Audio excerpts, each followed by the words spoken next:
Hello viewers, আসসালামু আলাইকুম। কেমন আছেন আপনারা? আশা করি ভালোই আছেন। আজকে আপনাদের জন্য একটা ভিডিও নিয়ে আসছি, খুব শর্ট ভিডিও কিন্তু খুব মূল্যবান ভিডিও। আপনারা মেহেরবানি করে কথাগুলি শুনবেন।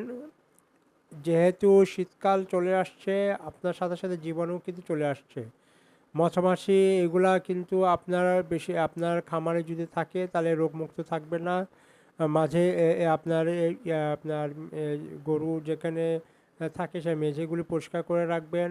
আর বারবার কিউরিং করবেন না, যেহেতু শীতকাল কিউরিং করবেন না। গোবর টোবর ইত্যাদি যদি এগুলো হয় তাহলে বেলচা দিয়ে ফালিয়ে দিবেন। শুষ্ক রাখবেন, শুকনো রাখবেন এবং আপনার ব্লিচিং পাউডারও দিতে পারেন এবং এই নিম শ্যাম্পু দিয়ে গোসলও করাতে পারেন গরুকে। এটা হলে আপনার গরু সুস্থ থাকবে, সবল থাকবে এবং রোগমুক্ত থাকবে। ধন্যবাদ, ভালো থাকুন, সুস্থ থাকুন। আসসালামু আলাইকুম।